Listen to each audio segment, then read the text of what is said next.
અગોલ ગામે વરઘોડામાં નોટોનો વરસાદ થયો છે। જીવના જોખમે લોકોએ નોટો લેવા પડાપડી કરી। ગુજરાતમાં લગ્ન પ્રસંગ હોય કે ડાયરો, નોટો ઉડાવવાનો ક્રેઝ હવે એક રિવાજ બની ગયો હોય તેમ લાગી રહ્યું છે। મહેસાણાના કડી તાલુકાના અગોલ ગામમાં ફરી એકવાર આપમાંથી ચલણી નોટો વરસી હોય તેવા દ્રશ્યો જોવા મળ્યા। ભાજપના મહિલા સદસ્યના ભત્રીજાના લગ્ન પ્રસંગમાં યોજાયેલા વરઘોડામાં લાખોની મત્તા હવામાં ઉડાડવામાં આવતા ભારે ચકચાર મચી છે। ગામના મુખ્ય ચોકમાં જ્યારે વરઘોડો પહોંચ્યો ત્યારે પરિવારજનો દ્વારા 10, 20, 50 અને 100ની નોટનો મારો ચલાવવામાં આવ્યો। જોકે આંધળા આર્થિક પ્રદર્શન વચ્ચે માનવીય જીવનું જોખમ પણ પરાકાષ્ઠાએ જોવા મળ્યું।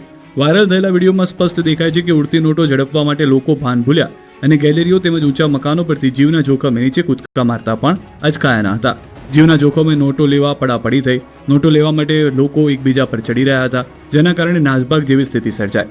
લગ્નની ખુશીમાં કાયદો અને સુરક્ષાને લીરે લીરા ઉડાડતા હોય તેવો ઘાટ અગોલ ગામના મુખ્ય ચોકમાં જોવા મળ્યો।